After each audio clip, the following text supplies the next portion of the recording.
Hi friends, మరి మనం ధనుర్మాసంలో శ్రీ మహావిష్ణువు గురించి దశావతారాల వీడియోస్ చేసుకుంటూ ఉన్నాం. మరి మనం 3 అవతారాల గురించి శ్రీ మహావిష్ణువు యొక్క దశావతారాల్లో మొదటి 3 అవతారాలు అయినటువంటి మత్స్యావతారం, కూర్మావతారం, వరాహ అవతారం గురించి చెప్పుకున్నాం. మరి ఈరోజు 4వ అవతారమైనటువంటి శ్రీ మహావిష్ణువుకి అత్యంత అద్భుతమైనటువంటి అవతారమే నారసింహ అవతారం. మరి అటువంటి నరసింహ అవతారం గురించిన వీడియో ఈరోజు మీకోసం. మీరు ఎవరైనా ఫస్ట్ టైం మా ఛానల్ చూస్తుంటే వెంటనే మా ఛానల్ని సబ్స్క్రైబ్ చేసుకుని పక్కనే ఉన్న బెల్ ఐకాన్ని క్లిక్ చేసేయండి. మా ఛానల్ చూస్తున్నారు కానీ సబ్స్క్రైబ్ చేసుకోవట్లేదు. అలాగే మా వీడియోని లైక్ చేయండి ఫ్రెండ్స్. మీరు లైక్ చేయడం వల్ల నేను మరిన్ని వీడియోస్ చేయగలుగుతాను. ఈ వీడియోకి నేను ఇచ్చే లైక్స్ మినిమం ఒక 50 లైక్స్ ఇస్తున్నాను.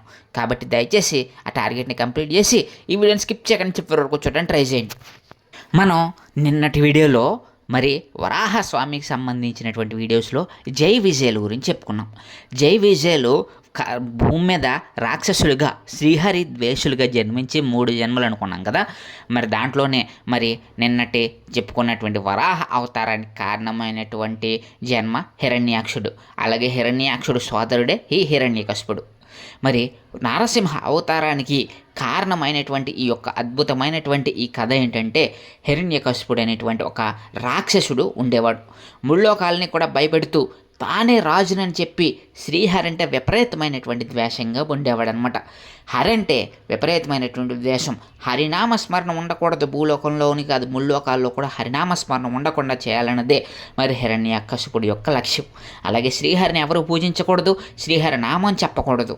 మరి అటువంటి శ్రీహరి లేకుండా భూమి మీద తానే రాజుగా, మొత్తం దేవతలందరిలోని తానే దేవతలుగా మరి రాజుగా ఉండాలనేసి తన యొక్క ఉద్దేశం. మరి ఆ ఉద్దేశంతోనే హిరణ్యకశిపుడు ఏం చేశాడనంటే బ్రహ్మదేవుడికి వరాన్ని పొందాడు. బ్రహ్మదేవుడికి తీవ్రమైన తపస్సు చేసి ఒక వరాన్ని అయితే పొందడం జరిగింది. ఆ వరం ఏంటో తెలుసా?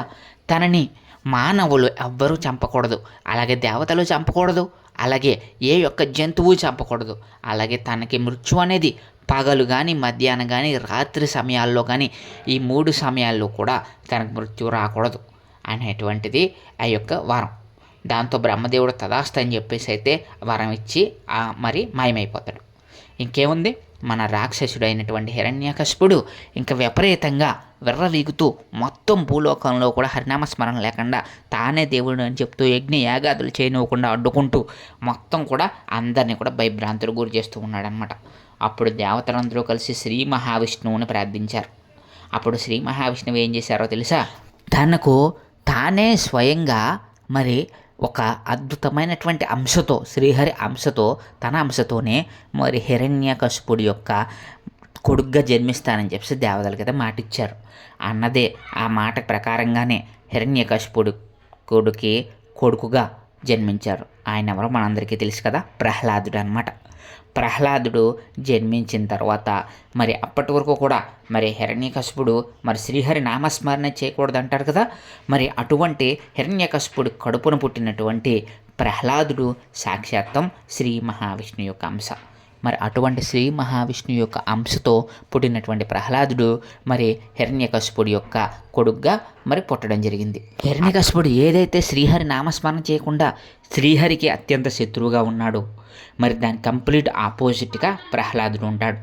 ప్రహ్లాదుడు నిత్యము కూడా శ్రీహరి నామస్మరణే, ఎప్పుడు కూడా శ్రీహరి శ్రీహరి శ్రీమన్నారాయణే అని చెప్తూ ఉంటాడు.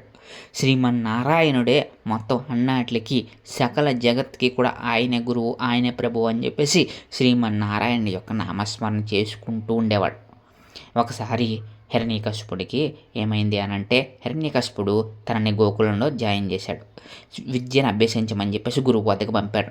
మరి గురువు వద్దకు పంపిన తర్వాత హిరణ్యకశిపుడు ఒకరోజు సభలోకి ప్రవేశపెట్టి హిరణ్యకశిపుడు ప్రహ్లాదుని అడిగాడు, ప్రహ్లాద, మరి నీకు గురువు ఏమి నేర్పించారు?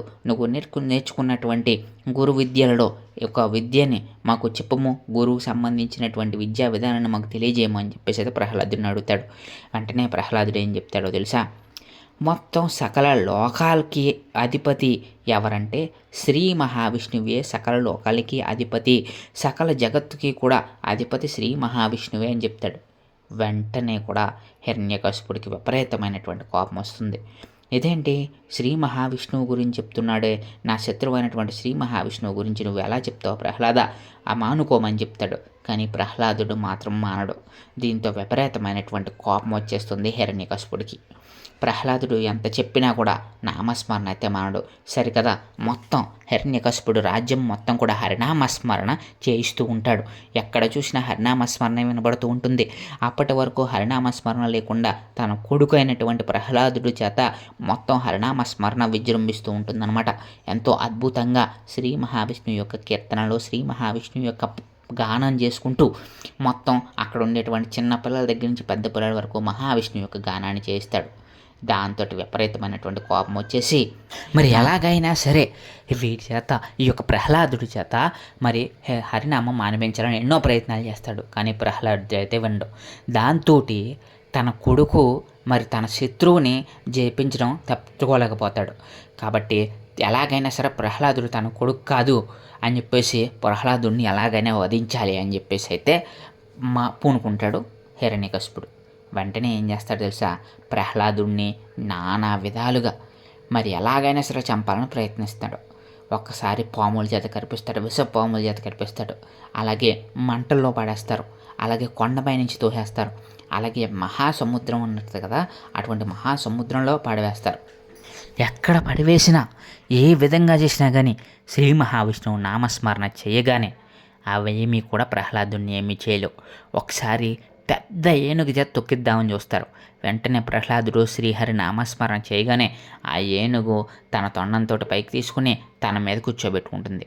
ఇవన్నీ తెలిసినటువంటి హిరణ్యకశిపుడికి విపరీతమైనట్టు కోపం వచ్చేస్తుంది.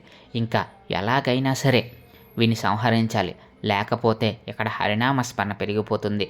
నా యొక్క శత్రువుని ఇక్కడ పూజించడం నాకు నచ్చదు. కాబట్టి ఎలాగైనా సరే నా కొడుకైనా పర్వాలేదు, నా కొడుకు కాదు, ప్రహ్లాదుని ఎలాగైనా సంహరించాలని చెప్పేసి ఎన్నో ప్రయత్నాలు చేస్తూ ఉంటాడు. ఎన్ని చేసినా ఏది సఫలం అవ్వదన్నమాట. ఎందుకంటే అక్కడ జగత్తును కాపాడేటువంటి శ్రీ మహావిష్ణువు అండ ఉంది. శ్రీ మహావిష్ణువు అంశతోనే ఆ భూమి మీద ప్రహ్లాదుడు జన్మించాడు. మరి శ్రీమన్నారాయణను తలుచుకుంటే మరి ఎవరికైనా సరే ఎటువంటి కష్టము రానివ్వడనడంలో ఈ కథకి ఒక గొప్ప ఉదాహరణ కదండి. మీలో ఎవరైనా సరే ఎప్పుడైనా సరే శ్రీ మహావిష్ణువుని తలుచుకోండి, మీకు ఎంతటి కష్టం ఉన్నా కానీ ఏది కూడా మీ దరి చేరదు అనడంలో ఈ నారసింహ అవతార కథ అనేది ఎంతో అద్భుతంగా మనకి ఈ ప్రహ్లాదుడి కథ రూపంలో చెప్తుందన్నమాట. మరి అటువంటి శ్రీ మహావిష్ణువే అండగా ఉండగా మరి ప్రహ్లాదుడిని ఎవరైనా ఏమైనా చేయగలరా చెప్పండి. మరి ఇంకా ఆ యొక్క అర్థమైపోతుంది హిరణ్యకశిపుడికి. ఇంకా తనని ఎలాగైనా సరే సంహరించాలని చెప్పేసి ఒకనాడు రాత్రి సమయంలో ఏం చేస్తాడనంటే ప్రహ్లాదుడితోటి విపరీతంగా గొడవ పెట్టుకుంటాడు. ప్రహ్లాదుడు అక్కడ కూర్చుని ఉండగా, ఎక్కడ ఉన్నాడు నీ శ్రీహరి అంటే, అందుగలడు ఇందులేడని సందేహం లేదు తండ్రి అని చెప్పేసి అయితే చెప్తాడు. అప్పుడు ఇక్కడ పెద్ద స్తంభం ఉంటుందన్నమాట. ఆ స్తంభంలో నీ హరిని చూపించగలవా అని అంటే, తప్పకుండా ఉంటాడు నా శ్రీహరి అని చెప్తాడు. వెంటనే హిరణ్యకశిపుడు ఏం చేస్తాడో తెలుసా, స్తంభాన్ని గట్టిగా గదెచ్చుకుని గట్టిగా కొడతాడు. గట్టిగా బద్దలు కొట్టగానే అక్కడి నుంచి ఉద్భవిస్తుందండి శ్రీ మహావిష్ణువు యొక్క నరసింహ అవతారం. విపరీతమైనటువంటి భయంకరమైనటువంటి అద్భుతమైనటువంటి రూపం. ఆ యొక్క స్తంభాన్ని చీల్చుకుని నారసింహ అవతారం వస్తుంది. మానవుడి శరీరం, సింహపు తల, సింహం సంబంధించినటువంటి ఆ యొక్క కోరలు, భయంకరమైనటువంటి నారసింహ రూపం ఉద్భవిస్తుంది. దీంతో హిరణ్యకశిపుడు ఆశ్చర్యపోతాడు. హిరణ్యకశిపుడు ఎంతలాగా నరసింహస్వామితో యుద్ధం చేద్దామని చూస్తాడు. కానీ నరసింహస్వామి ఊరుకుంటారా చెప్పండి. వెంటనే హిరణ్యకశిపుడిని తీసుకెళ్ళి